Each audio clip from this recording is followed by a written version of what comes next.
Saudara-saudara hadirin yang berbahagia, salah satu nikmat yang diberikan Allah kepada kita di dalam kehidupan ini ialah bahwa Allah Subhanahu wa Ta'ala telah menciptakan segala sesuatu serba berpasang-pasangan. Dalam surah Yasin ayat 36 dijelaskan, Subhanallazi khalaqal azwaja kullaha mimma tumbitul ard wa min anfusihim wa mimma la ya'lamun. Maha suci Allah yang telah menciptakan segala sesuatu itu serba berpasang-pasangan, dari apa yang tumbuh di permukaan bumi, apa yang ada di dalam diri mereka sendiri, dan apa-apa yang mereka tidak mengetahuinya. Demikianlah kita lihat siang berhadapan dengan malam, benar berhadapan dengan salah, dan laki-laki berhadapan dengan perempuan. Setelah Allah menciptakan segala sesuatu itu serba berpasang-pasangan, maka Allah menetapkan aturan permainan yang mengatur seluruh kehidupan makhluk yang serba berpasang-pasangan itu.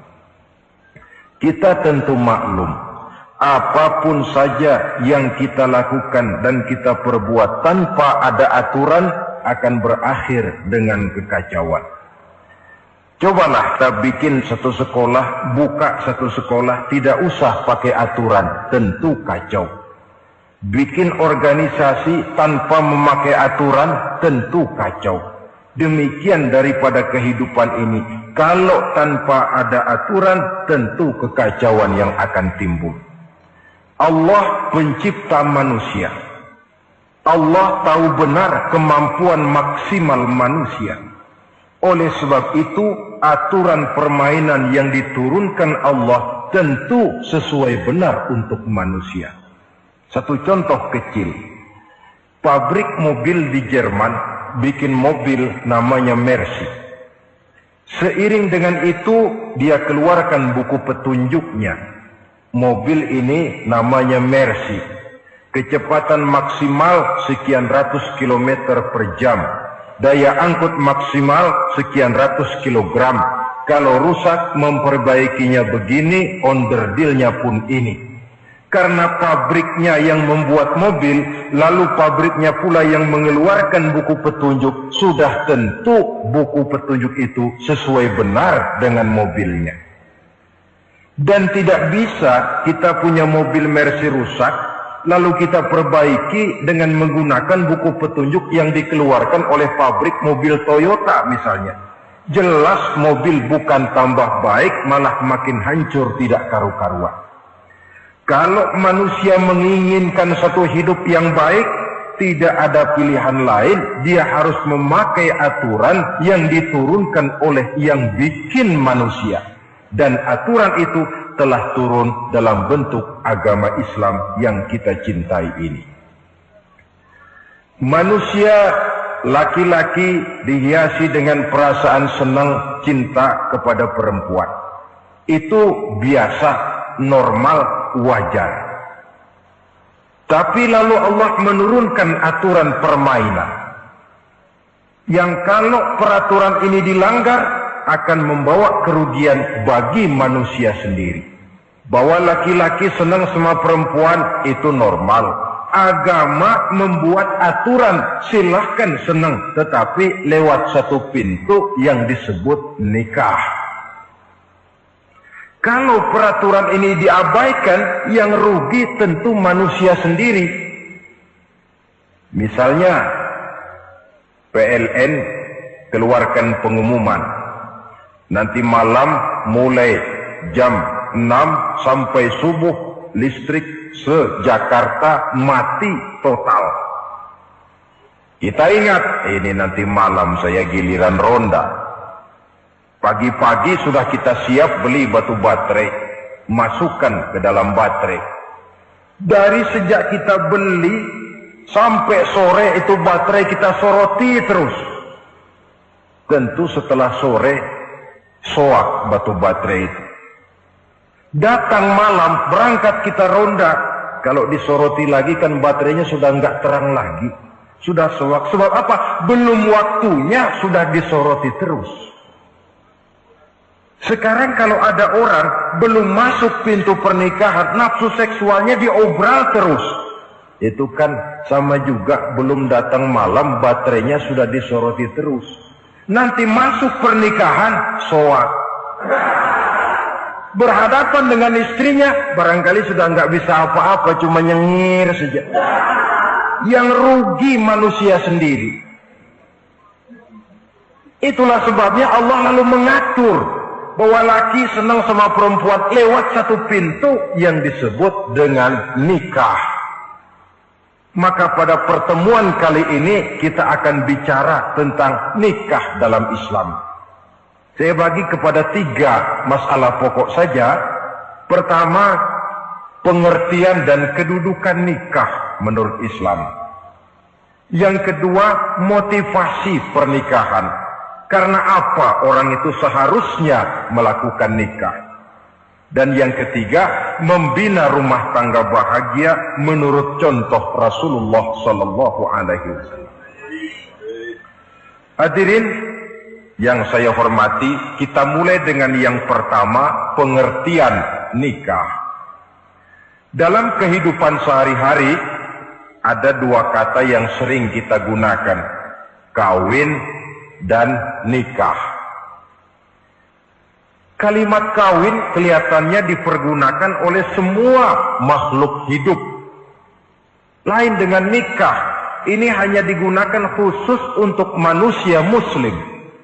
Makanya kita sering dengar orang bilang, kucing kawin, ayam kawin, kambing kawin, dan belum pernah kita dengar ada ayam nikah atau kucing nikah. Sebab apa? Nikah ini cuma dipakai oleh makhluk bernama manusia yang muslim. Apa pengertian nikah? Seorang tokoh, Abi Yahya Zakaria Al-Ansari, di dalam kitab Fathul Wahhabnya menjelaskan, an-nikahu aqdun yatadammanu ibahatal wat'i bilafzi inkahin au nahwihi. Nikah adalah akad, yaitu ijab dan qabul, yang akad ini menjamin dibolehkannya pergaulan bebas antara laki-laki dan perempuan. Jadi kalau sementara anak muda kita beranggapan bagaimana Islam ini kolot, masa laki-laki tidak boleh bergaul dengan perempuan, itu anggapan salah. Islam bukan saja tidak melarang, malah menganjurkan laki-laki bergaul dengan perempuan sebebas-bebasnya, sepanjang pergaulan itu bisa dipertanggungjawabkan, baik menurut hukum negara, lebih-lebih menurut hukum agama.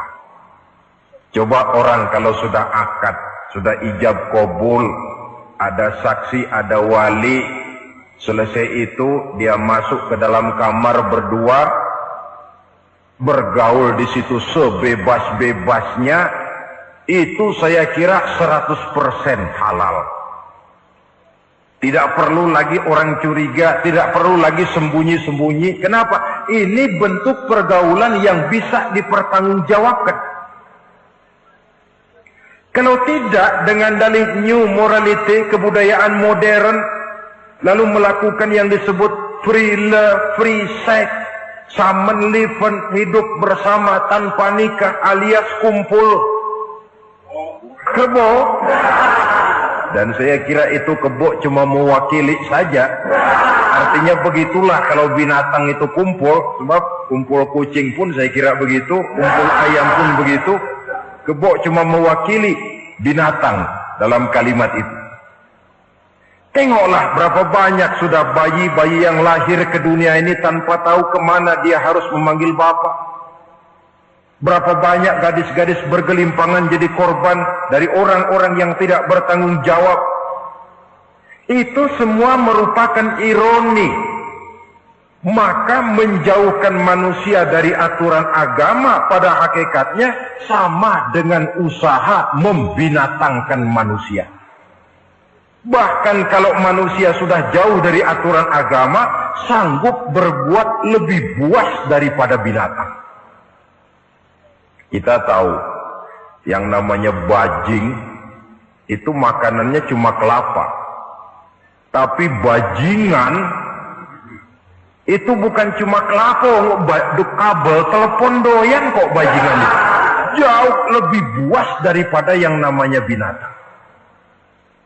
Maka agama ini mengatur agar manusia sebagai makhluk yang mulia hidup secara mulia. Jangan manusia kita ini, binatang saja. Kalau saudara ada yang punya kucing di rumah,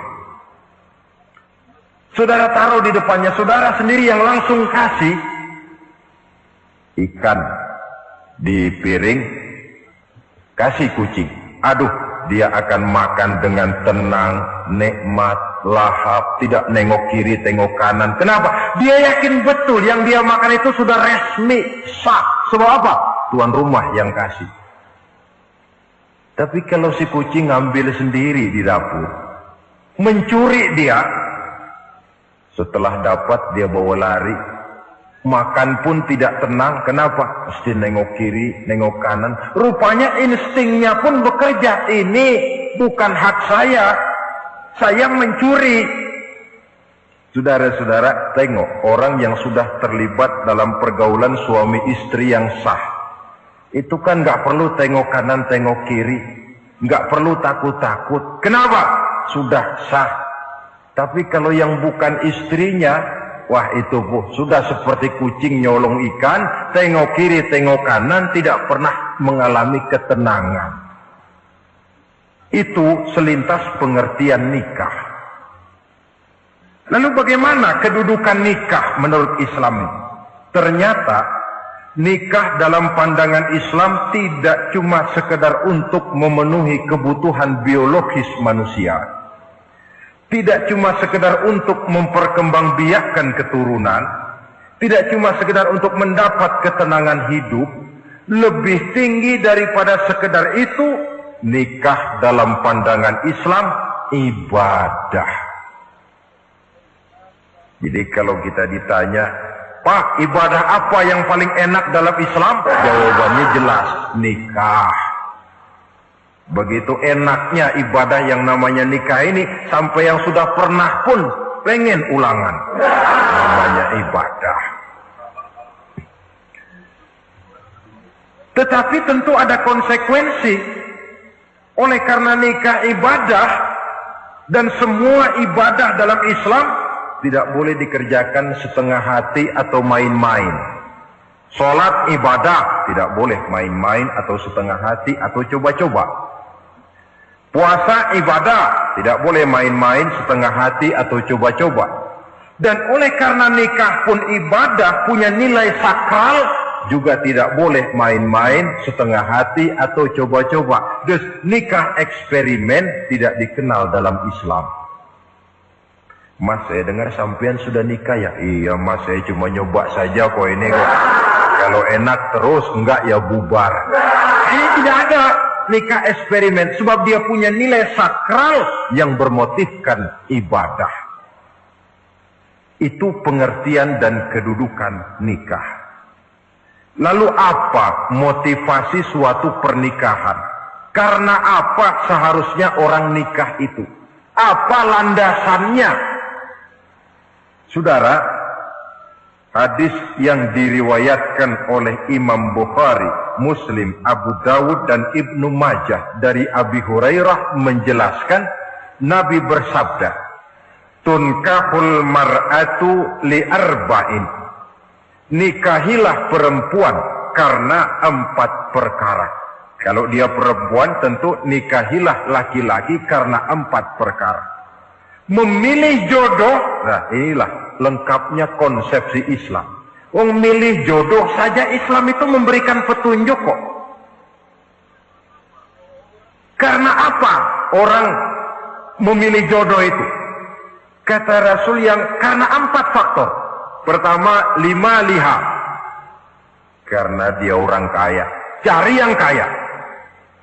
Yang kedua, lihasabiha, karena dia keturunan orang baik-baik, cari keturunan orang baik-baik. Yang ketiga, lijamaliha, karena dia cantik, cari yang cantik. Dan yang keempat, lidiniha, karena dia orang taat beragama, cari orang yang taat beragama. Kalau berkumpul keempat-empatnya, rasanya surga dunia sudah. Coba lihat, suami mana sih yang tidak bangga punya istri cantik, kaya, keturunan orang baik-baik, lalu taat beragama? Atau istri mana sih yang tidak bangga punya suami ganteng, kaya, keturunan orang baik-baik, dan taat pula beragama? Tapi kan terus terang, yang kumpul keempat-empatnya kan boleh dibilang jenis makhluk langka ini. Sulit. Kadang-kadang cantik, kaya, akhlaknya kayak setan. Ada saja kurangnya. Oleh karena ada saja kurangnya, lalu Nabi memberikan stressing, penekanan. Fazfar bizatid din taribat iyadat. Pilih orang yang taat melaksanakan agama, niscaya hidupmu akan berkah. Jadi motivasi suatu pernikahan hendaknya agama. Apa rahasianya? Mari kita lihat. Kalau orang memilih pasangan karena rupa yang cantik semata-mata, silakan, tapi jangan jadi motivasi utama. Kalau rupa yang cantik jadi alasan utama, saya yakin rumah tangga tidak akan tahan lama. Sebab apa? Pertama, yang namanya cantik itu relatif. Artinya bergantung siapa yang memandang. Yang menurut saudara cantik, menurut saya belum tentu cantik. Yang kata saya cantik, menurut saudara barangkali itu yang jelek. Relatif. Saya kalau ditanya orang, Ustadz, siapa perempuan paling cantik di dunia ini? Tentu saja saya jawab istri saya. Apa saudara lalu protes? Salah Ustadz, yang cantik istri saya, bukan istri Ustadz. Saya bilang, masa bodoh saya nggak ngurusi istri sampean. Cantik itu relatif. Sehingga di kalangan para ahli cinta, ahli cinta, sampai sekarang masih jadi perdebatan. Sebenarnya cantik yang bikin orang jatuh cinta, apa cinta yang membuat orang jadi kelihatan cantik? Dua-duanya bisa terjadi. Mungkin karena cantik orang jatuh cinta, dan bisa juga karena sudah kadung cinta orang kelihatannya jadi cantik. Tapi yang jelas cantik relatif. Yang relatif tidak bisa dijadikan sandaran utama. Yang kedua, yang namanya cantik itu temporer, artinya berubah oleh pergeseran masa dan pertukaran waktu. Sekarang dia cantik, of course, sedang sweet 17-an, sedang honeymoon, sedang bulan madu, sedang pengantin baru, tentu saja cantik. Punya dia anak satu, kecantikan mulai menurun. Punya dia anak dua, kulit mulai keriput. Punya dia anak tiga, apalagi tak pandai bersolek, sudahlah onderdil mulai pada copot. Kalau rumah tangga didasarkan kepada rupa yang cantik saja, selesailah rumah tangga sampai di situ. Yang ketiga, di atas langit, rupanya masih ada langit lagi. Di atas yang kita anggap cantik, rupanya masih ada yang lebih cantik. Kalau cantik yang kita kejar, kita akan jadi petualang yang pindah dari perempuan satu ke perempuan yang lain. Cinta bajak laut namanya. Di mana kapal berlabuh, di sana cinta mendarat. Saudara hadirin yang saya hormati, padahal sate dengan singkong itu kan bedanya cuma di tenggorokan. Kalau sudah masuk ke dalam perut, kenyangnya barangkali sama. Malah barangkali besok pagi kalau keluar lebih tidak enak baunya sate itu daripada singkong. Makanya orang kalau sudah nikah oleh Nabi dipesan, Apabila kamu di jalan melihat perempuan yang membuat kamu kagum, cepat-cepatlah pulang ke rumah. Sebab apa? Sebab yang perempuan cantik di jalan kau lihat itu punya, istrimu juga di rumah punya. Gak percaya, cobalah pulang, akurin, sama itu. Silahkan cari yang cantik, tapi jangan dijadikan motivasi utama. Yang kedua, kalau perkawinan, pernikahan cuma karena harta, silahkan cari yang kaya. Tapi kan harta itu, kata Imamul Ghazali, al-mal zillun zail. Harta bagaikan bayangan. Sore di sebelah barat, tengah hari di tengah, sore pindah ke sebelah timur. Hari ini dia kaya, besok dia bangkrut. Roda itu berputar. Kalau harta dijadikan pilihan utama, boleh jadi dalam hidup berumah tangga ada pepatah, ada uang abang disayang, tidak ada uang abang melayang. Artinya pun rumah tangga tidak akan tahan lama. Yang ketiga, kalau karena keturunan, persilahkan cari keturunan yang baik-baik. Namun toh pada akhirnya orang diajarkan bahwa kita ini mau besar atau tidak, bukan dengan jalan menyempeng kepada kebesaran orang lain, tetapi ditentukan oleh kepribadian kita sendiri. Sekarang kalau karena agama, Nabi berikan penekanan fazfar bidzatid din taribat yadak. Pilih orang yang taat beragama, niscaya hidupmu akan beruntung. Apa rahasianya? Tidak lain rumah tangga Rasulullah Sallallahu Alaihi Wasallam. Yang ini artinya kita sudah masuk kepada bagian ketiga, bagaimana membina rumah tangga bahagia menurut contoh baginda Nabi. Saudara, bagaimana sih rumah tangga Rasul itu? Kelihatan dari dua ucapannya, pendek, singkat, tapi punya pengertian filosofis yang mendalam. Dua kalimat saja beliau bilang tentang rumah tangganya, yaitu baiti jannati, rumah tanggaku laksana surga bagiku. Bayangkan, kalau seorang suami sudah mampu berkata macam begitu, bahagia hidupnya. Ini barangkali tantangan buat kita semua. Mampukah kita di rumah tangga berkata semacam perkataan beliau tadi? Baiti jannati, rumah tanggaku laksana surga bagiku. Padahal dari sejarah kita baca, Rasul itu rumahnya kecil. Tidurnya di atas pelepah daun korma, sampai berbekas di pipinya. Sarapan paginya seteguk zam-zam, sepotong roti, kadang-kadang 3 butir korma. Tempat tidurnya bukan alga spring bed atau Dunlop pillow macam kita punya. Di rumahnya tidak ada mebel spaghetti model yang lagi ngetop-ngetopnya. Entar di tengah rumah macam itu, beliau sanggup berkata, baiti jannati. Kenapa kita yang hidup di zaman di mana fasilitas mestinya lebih menunjang, kok malah banyak yang berkata sebaliknya? Baiti nari, rumah tanggaku laksana neraka bagiku. Padahal dilihat dari segi materi, rumahnya bertingkat, mobilnya serba berkilat, uangnya banyak berlipat-lipat, istri pun cantik memikat. Kadangkala boleh jadi jumlahnya 4. Tapi tiap hari kiamat. Kenapa ini? Marilah kita lihat. Ternyata rumah tangga Rasul itu motivasinya tidak lain agama. Agama menuntun suami dan istri masing-masing untuk tahu kewajiban dan tahu haknya. Kalau kewajiban sudah dilaksanakan, lalu hak diberikan, akan timbul pengertian, understanding. Kalau sudah ada saling pengertian, akan timbul ketenangan, feeling of security.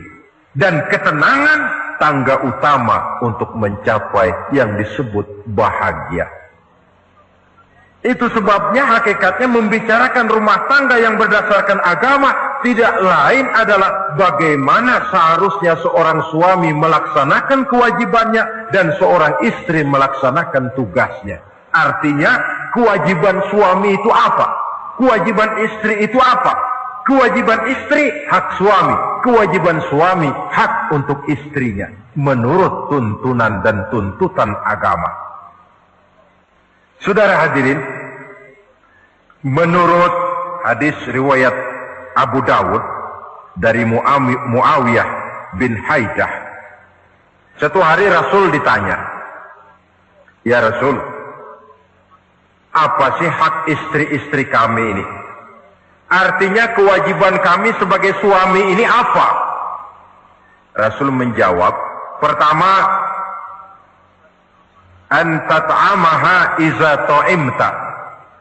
Kau beri istrimu makan sebagaimana engkau makan. Kewajiban Tetapi seorang istri pun, kalau sudah diberikan nafkah oleh suaminya untuk mengatur makanan, dia harus pandai mengaturnya dengan sebaik-baiknya.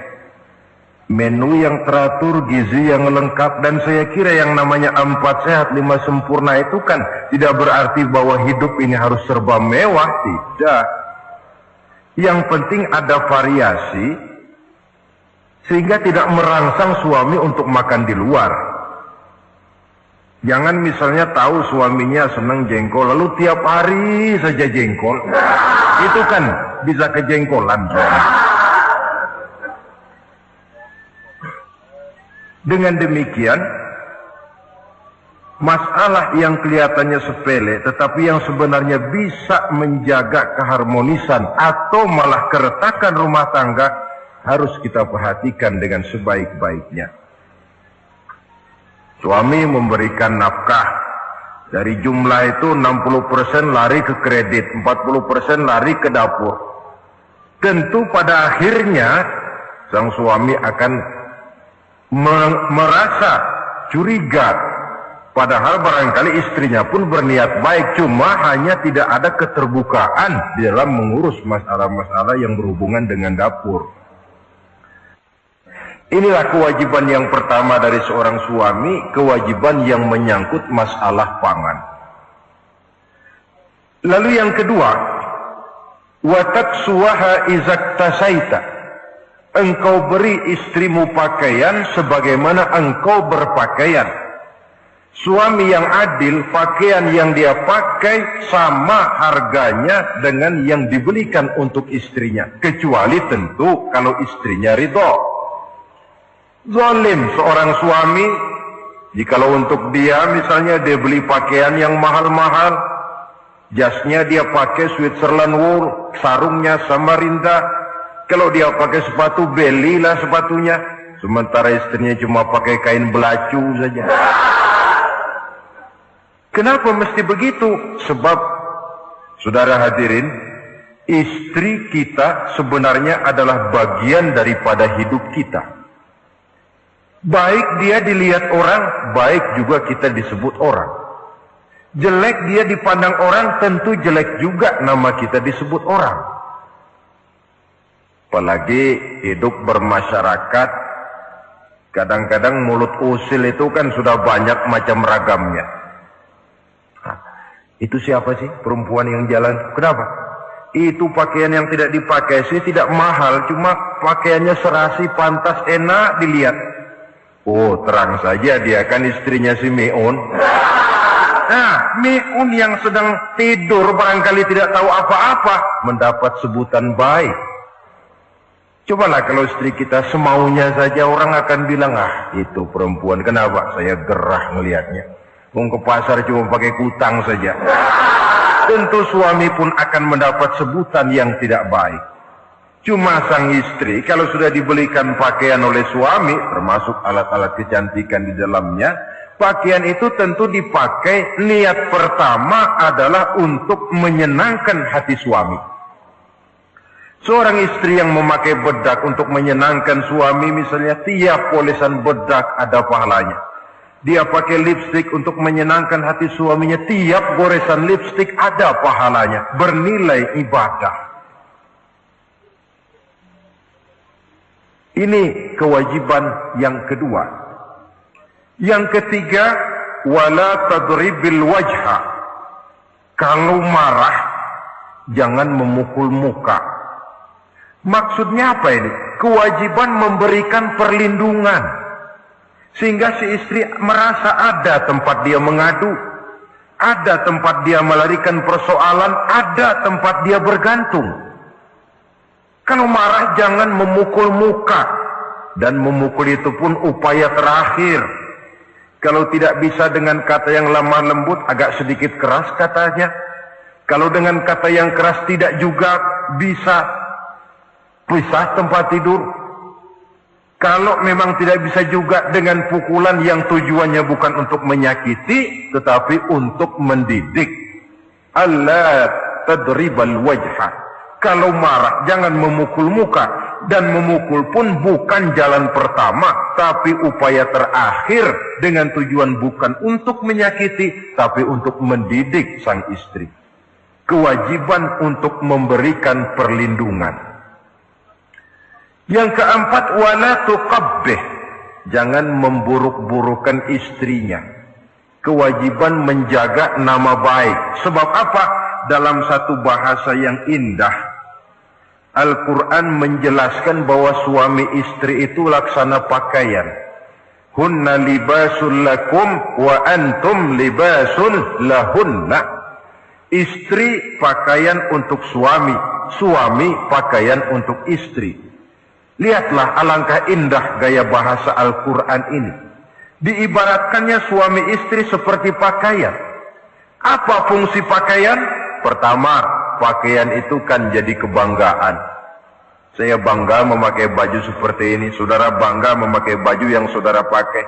Artinya, seorang suami harus berusaha menjadi suami kebanggaan istri. Dan seorang istri pun harus berusaha menjadi istri yang dibanggakan oleh suaminya. Jangan yang malah kemudian disesali. Itu kan kalau sudah marah, orang kadang-kadang ucapannya nggak terkontrol. Istri marah sama suami, bang, nyesel gue punya laki. Sudah hilang lagi kebanggaan. Kalau kebanggaan hilang, wibawa pun hilang. Kalau wibawa sudah hilang, maka rumah tangga sudah sulit untuk dipertahankan. Yang kedua, yang namanya pakaian itu kan menutup aurat. Itu tujuan pakaian yang terpenting. Artinya di sini, kalau seorang istri mempunyai kekurangan, suamilah yang menutupi. Kalau seorang suami mempunyai kekurangan, istri juga harus berusaha menutupi. Jangan kekurangan suami diceritakan di pasar umum, atau kekurangan istri dibuka di mana-mana. Itu namanya suami istri tidak berfungsi sebagai pakaian, malah justru saling membuka aurat masing-masing. Iyalah kadang-kadang penyakit ini. Kadang-kadang yang namanya perempuan dari rumah itu berangkat ngaji katanya. Sampai di pengajian apa? Suaminya diakur-akurin. Bayu bagaimana suami? Wah, suami saya payah. Dipayahkannya suaminya di mana-mana. Atau aib dan kekurangan istri diceritakan di mana-mana. Orang bertanya, gimana mas istrinya? Oh, gak maju. Loh, kenapa istrimu kan cantik? Iya, soal cantik sih iya, tapi tidurnya kok ngiler ini. Ini kan nggak perlu yang macam begini ini. Tidak bisa menjaga apa yang disebut security informasi. Fungsi pakaian sebagai suami istri tidak berjalan di dalamnya. Saling menjaga kehormatan diri. Ini yang keempat. Yang kelima, wala tahjur illa fil bait. Jangan berpisah dari istri kecuali di rumah. Maksudnya begini, kalau satu hari seorang istri suami marah kepada istrinya, tidak usah istri itu disuruh pulang ke rumah orang tuanya, ke rumah mertua lalu diusir. Tidak, cukup pisah tempat tidur saja. Ini maknanya wala tahjur illa fil baiti. Umpamanya, dek malam ini saya sedang tidak enak pikiran, kau tidur di kamar belakang lah, saya kamar depan. Cukup pisah tempat tidur saja. Tidak perlu istri dipulangkan ke rumah orang tuanya. Nanti umpamanya tengah malam turun hujan, udara dingin, pikiran berubah, berasa perlu, kan tinggal manggil. Tidak jauh secara psikologis ajaran semacam ini bisa kita terima. Saudara hadirin yang saya hormati, ini pada prinsipnya kewajiban seorang suami. Kewajiban yang menyangkut masalah pangan, sandang, perlindungan, memelihara kehormatan dan menjaga ketenangan di rumah tangga dengan menyelesaikan persoalan rumah tangga itu secara intern. Jangan belum apa-apa sudah mertua diundang, orang tua dibon.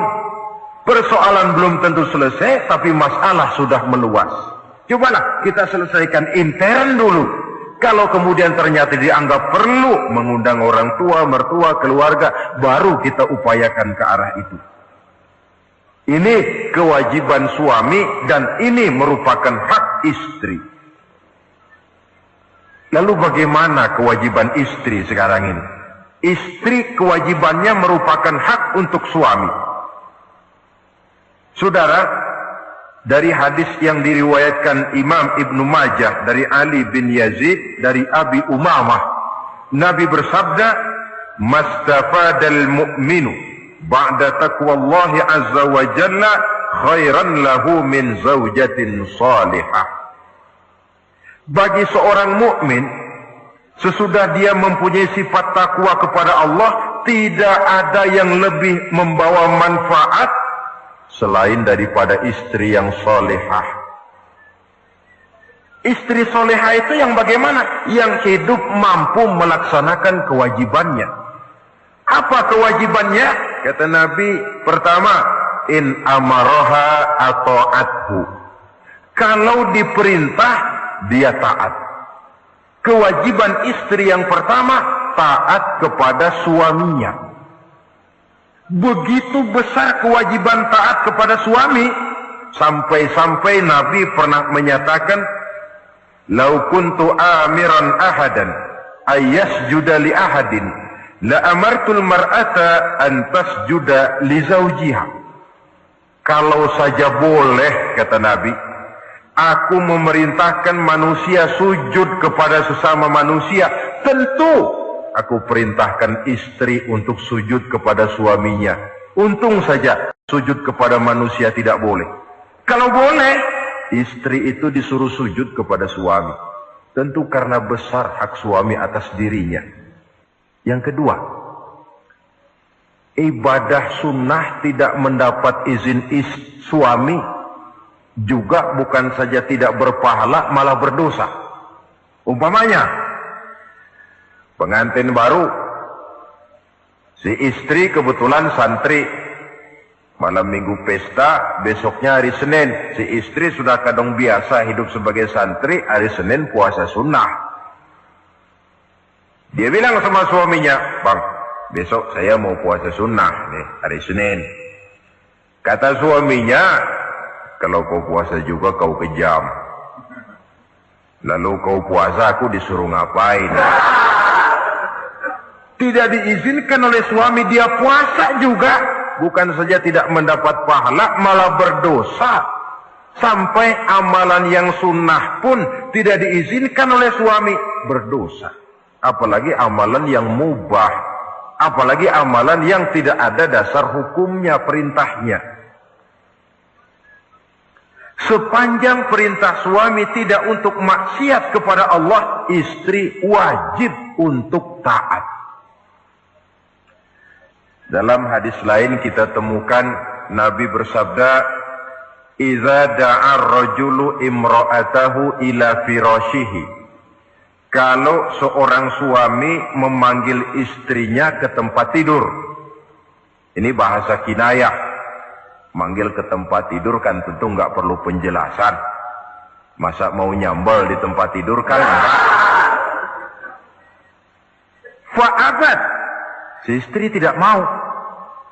Lantaran istri tidak mau, suami jengkel. Fabata ghadbana 'alaiha. Sampai dalam jengkelnya tidur. la'anat hal malaikatu hatta tusbiha. Istri macam itu dilaknat, dikutuk oleh malaikat sampai datang waktu pagi. Kewajiban untuk taat. Namun sebaliknya, seorang suami pun jangan mentang-mentang istri wajib taat lalu overacting. Segalanya main tunjuk, segalanya main komando, segalanya main perintah. Sebab contoh yang diberikan oleh Rasul tidak begitu. Rasul kita baca dalam sejarah, menjahit bajunya sendiri, memperbaiki kasutnya sendiri. Artinya yang bisa ya dikerjakan tanpa harus menggantungkan semuanya kepada sang istri. Kewajiban untuk taat. Nah, penutup tentang taat ini ada sebuah hadis pula di mana baginda Nabi bersabda, ayyumam ra'atin matat wa zawjuha anha radin dakhalatil jannah. Kalau seorang perempuan meninggal dunia, suaminya ridho kepadanya, maka perempuan itu akan masuk surga. Artinya, kalau seorang istri meninggal, ya dia tukang ngaji, ya tukang sholat, ya suka puasa, ya gemar sedekah, tapi meninggal suaminya tidak ridho, pintu surga belum dibukakan sampai suaminya ridho kepadanya. Ini menggambarkan tentang besarnya kewajiban taat seorang istri kepada suaminya. Ini kewajiban pertama. Lalu kewajiban yang kedua, kata Nabi, wa in nazara ilaiha sarrathu. Kalau dipandang oleh suaminya, dia pandai menggembirakan, menyenangkan hati suaminya. Menjadi istri yang pandai menyenangkan hati suami. Siapa contohnya? Kita lihat misalnya istri Nabi, diantaranya Sayyidatuna Khadijah radhiyallahu anha. Ketika Nabi pertama kali menerima wahyu berhadapan dengan malaikat Jibril, beliau kembali ke rumah dengan tubuh gemetar. Setibanya di rumah beliau berkata, "Zammiluni ya Khadijah." Khadijah, selimuti saya. Kenapa bang? Barusan datang malaikat Jibril, dia katakan begini-begini, saya khawatir Khadijah. Khadijah tahu suaminya sedang gelisah. Sebagai istri yang bijak beliau tampil, apa katanya? Kalla ma yukhzikallahu abada. Tidak apa-apa bang, jangan khawatir, Allah tidak akan menyusahkan abang buat selamanya. Ini istri yang pandai menyenangkan hati suami. Suami pulang dagang dari pasar, rugi. Istri tampil, itulah bang romantikanya dagang. Masa selamanya saja untung sekali-sekali lah rugi. Si suami kan tidak terlalu pusing kepalanya. Jangan sudah di pasar rugi, sampai rumah istri pidato, peletar-peletor macam petasan. Dasar suami goblok, dagang saja rugi. Sudahlah di pasar rugi, sampai ke rumah digoblok-goblokin. Itu nanti suami kan bisa kena penyakit yang disebut broken home. Penyakit nggak betah di rumah. Seorang istri kalau suami sudah kena penyakit tidak betah di rumah, itu mesti siap-siap mental untuk dimadu. Nah, jadi kalau tidak dimadu bagaimana? Berusaha bikin betah suami di rumah. Suami pulang kantor jam 2, setengah 2 dandan, kalau perlu setel habis. Kalau perlu kelihatan suami akan datang, bukakan pintu, sambut dengan senyum. Apalagi kalau senyumnya Pepsodent. Saya kira suami bagaimanapun lelahnya, peras keringat, banting tulang, pulang mencari nafkah, kalau kembali di rumah disambut dengan senyum, hilang capeknya. Tapi bayangkan, sudahlah di kantor capek, peras keringat, banting tulang, sampai pula di rumah yang nyambut cuka sama kukusan. Udah asem, monyong. Suami mana yang kerasan tinggal di rumah?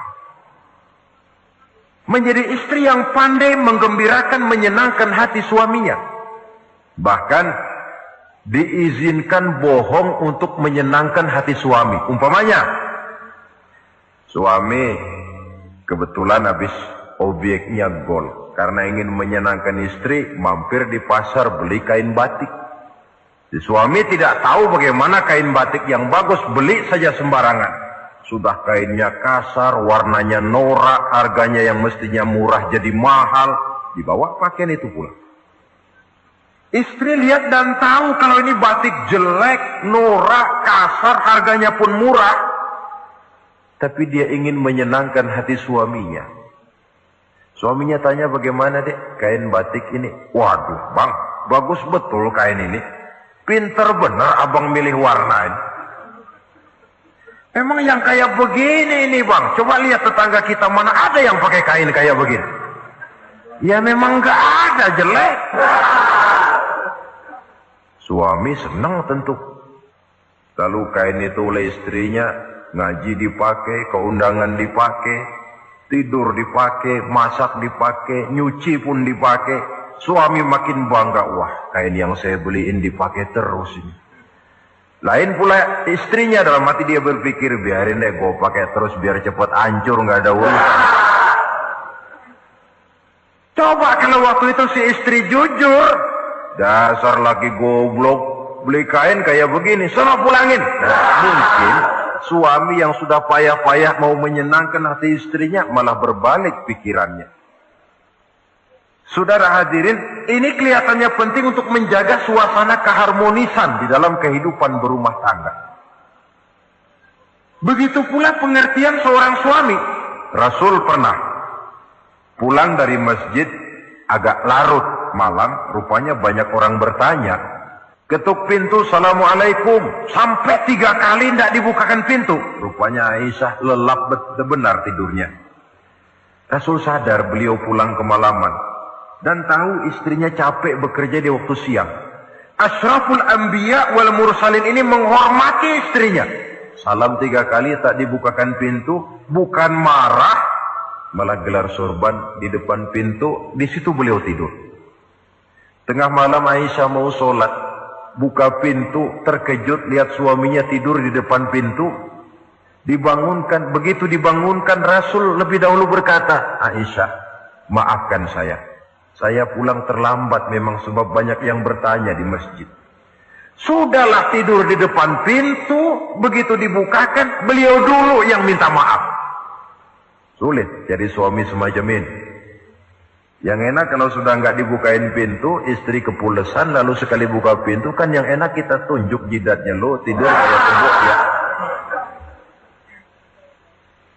Saudara hadirin, menjadi istri yang pandai menyenangkan hati suaminya, sebab tidak ada seorang suami bisa sukses baik di medan tugas, di masyarakat, di kantor, di toko, di tempat manapun kalau tidak ditunjang oleh peran serta dari para istrinya. Karena itulah perempuan walaupun peranannya tidak begitu kelihatan, sebenarnya sangat menentukan. Seorang suami yang jujur, polos, lugu, sederhana, sanggup menjadi koruptor ulung karena didorong-dorong oleh istrinya. Merangsang ketamakan suami. Istri dibakar oleh tetangganya. Bang, kenapa? Kau kan di kantor kepala bagian. Lalu, tangga kita pegawai kecil saja bang, tapi coba lihat istrinya kalau pakai gelang kayak pelek beca bang. Kau kepala bagian gak bisa beliin saya macam gitu, kepala bagian goblok. Lalu bagaimana bu, gaji saya kan sudah jelas segitu. Iya, kamu kan kepala bagian. Apaan kayak di kantor sabet? Kalau sudah main sabut-sabutan begini, sudah merangsang suami untuk berbuat yang tidak baik. Kecil, tidak begitu kelihatan, tapi sangat menentukan. Istri yang soleh, yang bisa melaksanakan kewajibannya, yaitu pandai menyenangkan hati suaminya. Ini kewajiban istri yang kedua. Yang ketiga, wa in aqsama alaihi abarrathu. Kalau suami memberikan sesuatu, dia pandai berbakti, menjadi istri yang pandai bersyukur kepada suami. Kita ingat ketika pulang Mi'raj kan Rasul bercerita, saya dalam perjalanan itu diperlihatkan neraka, kata Rasul. Saya lihat kok isinya kok lebih banyak perempuan daripada laki-laki. Nah, sahabat heran, ya Rasul, lebih banyak perempuan? Iya. Apa mereka tidak sholat? Sholat. Apa mereka tidak pernah hadir di majelis taklim? Oh, rajinan dia sama suaminya. Ada apa? Tidak pernah baca Quran? Rajin. Lalu kenapa kok isinya kebagian besar perempuan? Rasul menjawab, hunna yakfurnal ashir. Mereka umumnya tidak pandai bersyukur kepada suaminya. Hujan panas setahun dibalas dengan hujan sehari.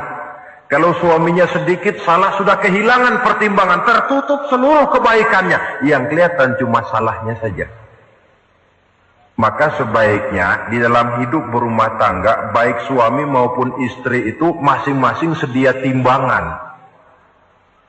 Kalau satu saat suami salah, istri ambil timbangan. Timbang, suami saya salahnya ini, jasanya ini. Bertahun-tahun dia hidup mencari nafkah buat saya, membelikan pakaian untuk saya, mencarikan makan untuk saya. Salahnya ini. Timbang, mana lebih banyak salahnya atau benarnya? Dengan demikian kita akan bisa menghasilkan keputusan objektif. Giliran istri yang salah, suami yang ambil timbangan, ukur mana lebih banyak baiknya atau salahnya. Kalau tiap kita masing-masing punya timbangan, insya Allah nilai-nilai objektif dari suatu pertimbangan akan bisa kita temukan dalam mengambil keputusan. Istri yang pandai berbakti membalas budi daripada suaminya. Kewajiban yang keempat dari seorang istri, wa in ghaba anhu nasahathu fi nafsiha wa malihi. Kalau suami tidak ada di rumah, dia pandai menjaga kehormatan dirinya dan pandai menjaga harta suaminya. Tidak mencari kesempatan dalam kesempitan. Suami lembur, istri ngompreng. Dan pandai menjaga harta suaminya. Nah, coba lihat. Kalau seorang suami ada uang di kantongnya 100 rupiah. Ada tukang minta pengemis, istri ambilkan saja tanpa izin suaminya uang di kantong suami 100. Dia sedekahkan. Niatnya tentu baik. Si istri dapat dosa, si suami dapat pahala. Perbuatan sedekahnya itu betul, tapi mengambil uang tanpa izin suami itu yang salah. Dan ternyata salah itu lebih besar daripada pahala yang dia lakukan lantaran bersedekah itu. Kalau ini terwujud, maka suasana saling mempercayai akan tumbuh. Kalau sudah saling mempercayai, rasanya akan terwujud kedamaian dan ketenangan. Suami meninggalkan rumah dengan perasaan tenang, istri pun melepas suami dengan perasaan damai, tanpa was-was, tanpa curiga, dan sebagainya. Dan ini modal yang paling utama mewujudkan saling kepercayaan dalam membina hidup bahagia. Saudara, jadi dengan demikian kewajiban suami dan kewajiban istri yang merupakan bagian tidak terpisahkan dari bagaimana membina rumah tangga berdasarkan tuntunan agama merupakan hal yang dicontohkan oleh Nabi kita Muhammad sallallahu alaihi wasallam. Dengan satu kesimpulan, rumah tangga Nabi bahagia karena rumah tangga itu disinari oleh ajaran-ajaran agama. Sehingga timbul saling pengertian membawa kepada ketenangan, dan ketenangan sesungguhnya tangga utama mencapai rumah tangga bahagia. Tanpa materi, orang memang sulit untuk bahagia. Tapi materi semata-mata bukan merupakan jaminan bahwa orang akan hidup bahagia. Banyak isak tangis berbunyi di rumah-rumah mewah, dan banyak sendak gurau, tawa dan canda, tawa lerai di rumah-rumah sederhana.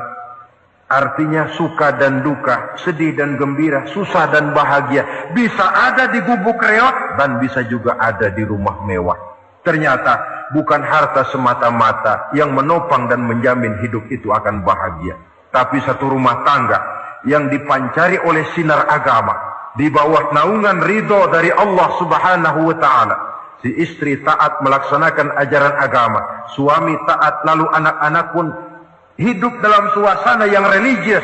Dari sana tumbuh pancaran sinar keagamaan. Irama agama mengalun dalam kehidupan rumah tangga kita. Berfungsilah dengan demikian rumah tangga sebagai tempat di mana kita mengamalkan ajaran agama kita. Alangkah nikmat satu rumah tangga. Istri ahli ibadah, suami pun ahli ibadah, anak-anak pun terbiasa oleh lingkungan untuk hidup melaksanakan suatu ibadah. Dan keberhasilan di rumah tangga awal untuk menuju keberhasilan di masyarakat, di tempat tugas, dan di tempat-tempat lainnya. Sebaliknya, kehancuran rumah tangga akan selalu menjadi awal kehancuran karir di masyarakat, di tempat kerja, dan di tempat-tempat lainnya. Oleh karena itu, berangkat dari hal semacam inilah, maka kita berkeyakinan rumah tangga yang bahagia ialah rumah tangga yang didasarkan kepada ajaran agama. Sehingga tercapailah kebahagiaan hidup di dunia yang langsung menopang kepada kebahagiaan hidup di akhirat nanti. Nah, inilah pembicaraan kita pada pertemuan kali ini. Dengan harapan, mudah-mudahan dari setiap rumah tangga muslim memancar sinar-sinar agama, menjadi kubu-kubu pertahanan di mana kita menegakkan ajaran agama, dan pada akhirnya nanti akan tercipta masyarakat yang agamis. Terwujudlah ketenangan, kedamaian, dan ketentraman. Mudah-mudahan ada manfaatnya.